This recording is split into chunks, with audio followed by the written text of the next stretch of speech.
अस्सलाम वालेकुम के क्रिएशन पर आज हम पीटा ब्रेड बना रहे हैं जो पॉकेट वाली होती है और इसको बनाने का बहुत ही आसान तरीका है।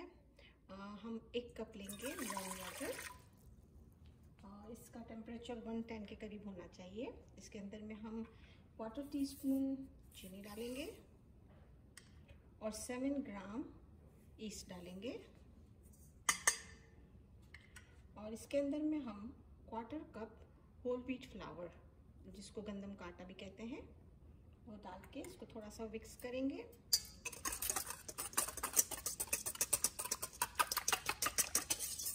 और इसको थोड़ी देर के लिए छोड़ देंगे।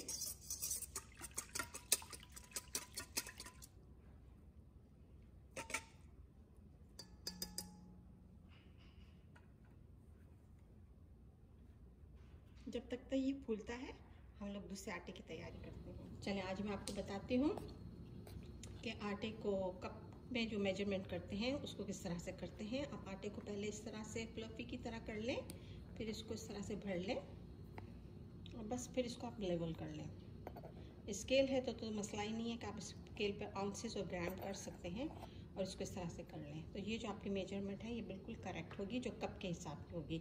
हमको ऑल पर्पस फ्लावर चाहिए 2.5 कप, तो मैं वो निकालती हूँ। ठीक है, ये हमारा अच्छी तरह से राइस हो गया। ये देखें अच्छी तरह से राइस हो गया फ्लफी। अब हम इसके अंदर में 2 टेबल स्पून ऑलिव ऑयल डालेंगे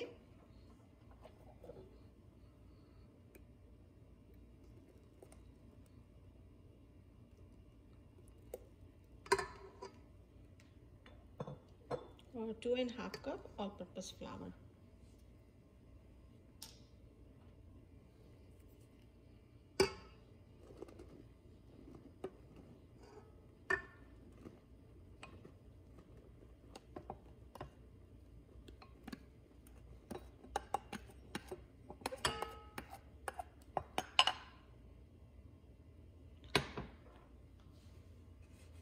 और 1.5 टीस्पून नमक, ये डायरेक्ट हम आटे के ऊपर ही डालेंगे। अब इसको हम गूंद लेंगे।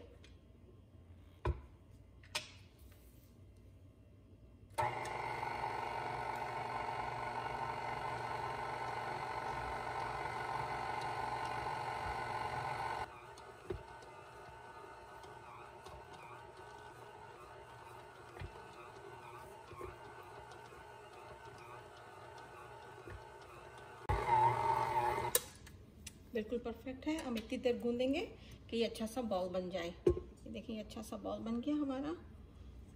अब हम इसको आप हाथ से भी गूंद सकते हैं, जिस तरह से हम रेगुलर आटा गूंदते हैं वैसे ही हम इसको गूंद भी सकते हैं।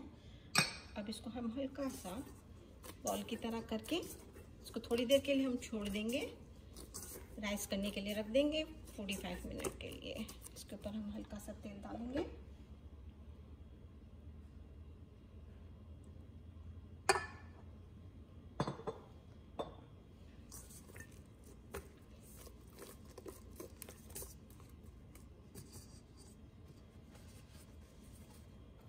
और इसको 45 मिनट के लिए छोड़ देंगे।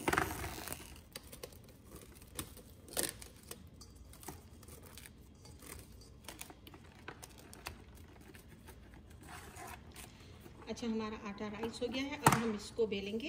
इससे पहले हम ओवन को प्री हीट करने के लिए रख देंगे 500 पे।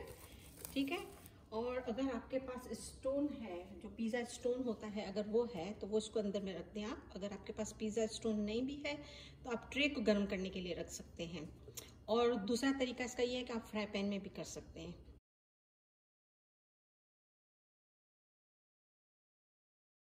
अब हम इसको निकालते हैं।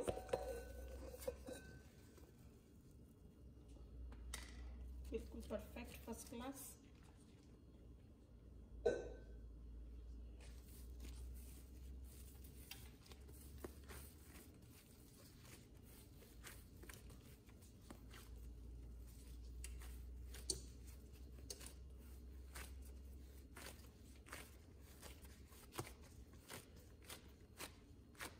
अब हम इसको डिवाइड करते हैं, पहले आधा कर लेते हैं।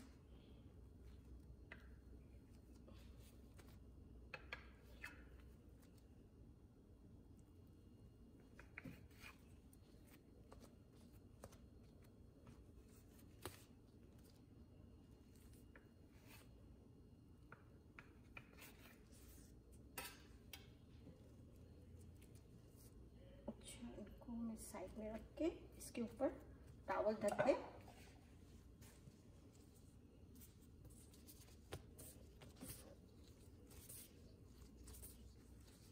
इसको अंदर की ही तरफ हम रोल करेंगे।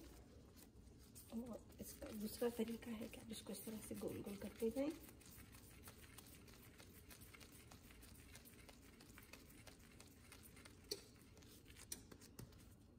यहाँ पे इस तरह से नज़र आता है ना, ये नहीं नज़र आना चाहिए। इतनी देर आप इसको गोल गोल कर लें, इससे अच्छी तरह से बॉल की तरह रोटी फूलती है और पॉकेट बनती है। सबको इस तरह से बिल्कुल ये परफेक्ट करके हम साइड में इसको भी रखते जाएंगे बारी बारी, और इनको भी ढक देंगे। उनको पहले तैयार करेंगे इस तरह से सारे बॉल।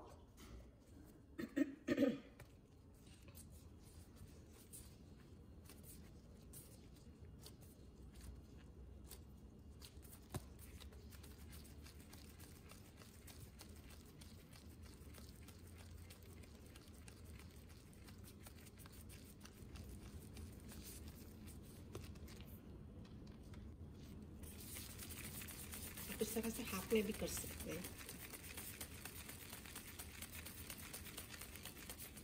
देखो फर्स्ट क्लास बॉल बन गया। हम थोड़ा सा डस्ट करेंगे यहाँ पे। ये बॉल तैयार है, हम इनको लेंगे, हल्का सा इनको टैप करेंगे।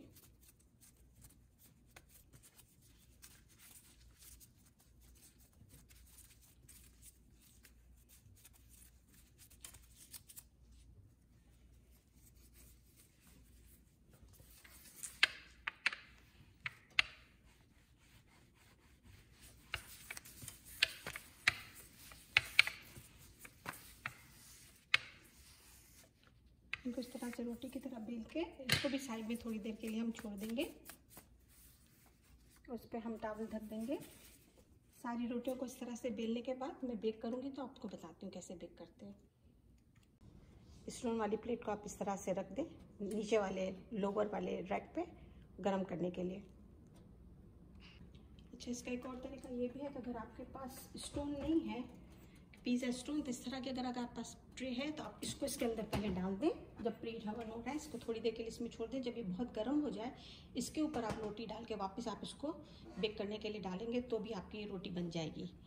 चलिए, अब हमारी रोटियाँ तैयार हो गई हैं, तो मैं एक एक करके अंदर में डालती हूँ।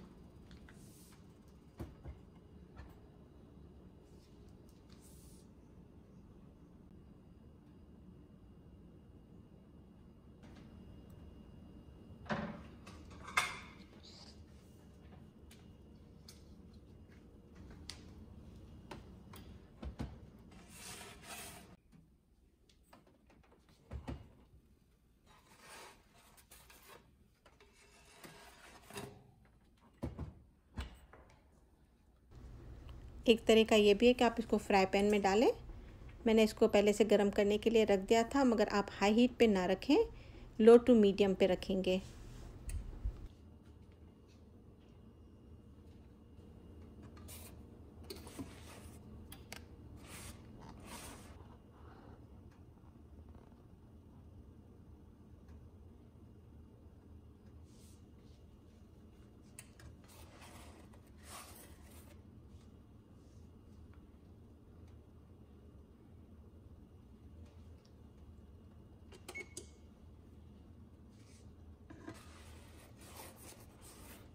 रोटी को जब पकाते जाएं, इसके बाद इस तरह से एक दूसरे के ऊपर रख कर इसको ढकते जाएं ताकि ये गर्म रहें और सॉफ्ट रहें।